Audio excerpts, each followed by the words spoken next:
Hello दोस्तों। अक्सर ऐसा होता है कि हम सभी कई बार अपने दोस्तों या फैमिली के साथ देर रात बाहर डिनर करने जाते हैं और कई बार हम कुछ डिशेस जो हमें हमारी फेवरेट होती है हम पार्सल करवा लेते हैं।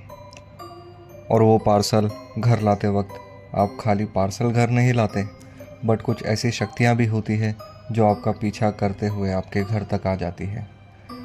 तो आज हम ऐसी ही एक सच्ची कहानी के बारे में बात करेंगे। ये कहानी है मेरे दोस्त विक्रम की।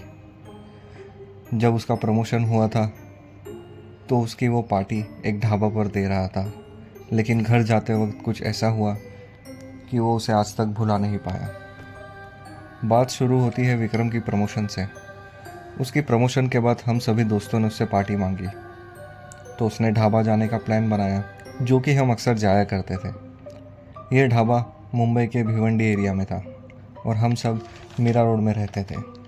मतलब कि हम सबको 2 से 3 घंटों की ड्राइव करनी पड़ती थी भिवंडी पहुंचने के लिए। हमारे पास एक कार थी, तो हम 5 दोस्त ढाबे के लिए निकल गए रात 10 बजे के आसपास। हम सब ढाबे पर रात 12 बजे तक पहुँचे। वहाँ हमने डिनर किया और बहुत इन्जॉय किया। डिनर करने के बाद विक्रम ने एक नॉनवेज डिश अपने डैडी के लिए पार्सल करवा ली और हम रात 2:30 बजे ढाबे से निकल गए। हम नॉर्मली वही टाइम पर निकलते थे और रात 4 बजे तक घर भी पहुंच जाया करते थे। उस रात भी हम 4:15 बजे तक घर पहुंच गए। हमने सबसे पहले विक्रम को ड्रॉप किया। अब ड्रॉप लोकेशन से उसका घर 10 मिनट की वॉकिंग डिस्टेंस पर था। जो पार्सल विक्रम ने पैक करवाया था वो उसे लेकर अपने घर की ओर जाने लगा। हम महीने में 2 से 3 बार ढाबा जाया करते थे और लगभग इसी टाइम पर वापस भी आ जाया करते थे, तो इसमें डरने की कोई बात भी नहीं थी क्योंकि उस टाइम पर आना जाना नॉर्मल था हमारा। पर उस रात पहली बार विक्रम को ऐसा लगा कि कोई उसका पीछा कर रहा है। उसने पीछे मुड़कर देखा तो वहाँ कोई उसे नज़र नहीं आया। वो डर गया थोड़ा सा। वो तेज़ कदमों के साथ अपने घर की ओर जाने लगा। रास्ते में उसने 2 से 3 बार पीछे मुड़कर देखा, पर उसे वहाँ कोई नज़र नहीं आया। 10 मिनट में वो अपने घर पहुँच गया। घर का डोर विक्रम के पापा ने खोला। विक्रम घर में एंटर हुआ। उसने पार्सल टेबल पर रखा और खुद फ्रेश होने वॉशरूम चला गया।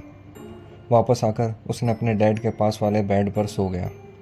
फिर उसे अचानक याद आया कि जो पार्सल वो रात को लेकर आया था, अगर उसने फ्रिज में नहीं रखा तो वो ख़राब हो जाएगा। तो विक्रम उठा। उसने वो पार्सल टेबल से उठाया और किचन में जाकर फ्रिज में रखने लगा। इसी बीच विक्रम के डैड उठ गए और उसने विक्रम से पूछा कि तू किचन में क्या कर रहा है। इस पर विक्रम ने कहा कि डैड, मैं आपकी एक फ़ेवरेट डिश लेके आया हूँ। आप मॉर्निंग में ट्राई करना और मुझे ज़रूर बताना कि आपको कैसी लगी। नेक्स्ट डे संडे था, तो विक्रम भी थोड़ा आराम से उठा। उठते ही उसने डैड से पूछा कि डैड, जो रात को मैं आपके लिए डिश लेके आया था, आपने ट्राई करी? आपको कैसी लगी? तो इस पर उसके डैड ने कहा कि मैं मॉर्निंग से तेरी मम्मी से पूछ रहा हूँ कि विक्रम कुछ लेके आया था, वो ज़रा दे तो सही मुझे ट्राई करने के लिए। लेकिन विक्रम की मम्मी ने कहा कि वो पार्सल तो फ्रिज में है ही नहीं। उन्होंने फ्रिज में देखा लेकिन उनको कोई पार्सल नहीं मिला। ये सुनकर विक्रम ने भी फ्रिज में देखा, पर वो पार्सल उसे भी फ्रिज में नहीं मिला क्योंकि वो विक्रम ने ही रखा था, तो उसे लगा मुझे मिल जाएगा। उसने अपनी मम्मी को कहा कि उसने कहीं गलती से किसी को तो नहीं दे दिया वो पार्सल, या फिर कोई किसी कचरा वाला को दे दिया होगा फ्रिज साफ़ करते हुए।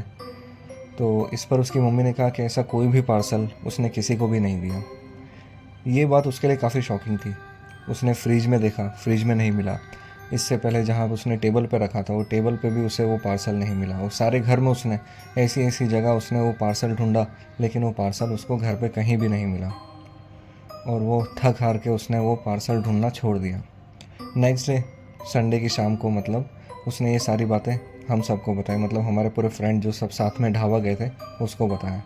इस पर उसके एक फ्रेंड ने कहा कि हो सकता है कि कोई साया उसके पीछे पड़ गया हो। जो वो खाना लेकर आया था, वो खाने की स्मेल किसी ऐसी शक्ति को पसंद आ गई हो, वो पीछे पीछे उसके घर तक आ गई हो सकती है। और वही शक्ति, वही साया, वो पार्सल उसके घर से वही लेकर गया होगा। लेकिन इसमें एक बात अच्छी हुई है उसके मुताबिक कि किसी ने वो खाना खाया नहीं। अगर वो खाना कोई खा लेता रात में, तो हो सकता है कि वो उसके घर में से कोई पजेस्ट हो जाता जिसने वो खाना खाया। मैं उम्मीद करता हूँ दोस्तों आज की कहानी आप सभी को पसंद आई होगी। इसी तरह का हॉरर कंटेंट, स्पूकी स्टोरीज़ सुनने के लिए हमारे चैनल को शेयर करें, लाइक करें और सब्सक्राइब करें। अगर आप में से किसी को अपनी कहानी शेयर करनी है तो हमारे स्क्रीन के ऊपर हमारा ईमेल आईडी फ्लैश हो रहा है, उसी पे अपनी कहानी शेयर करें। Thank you.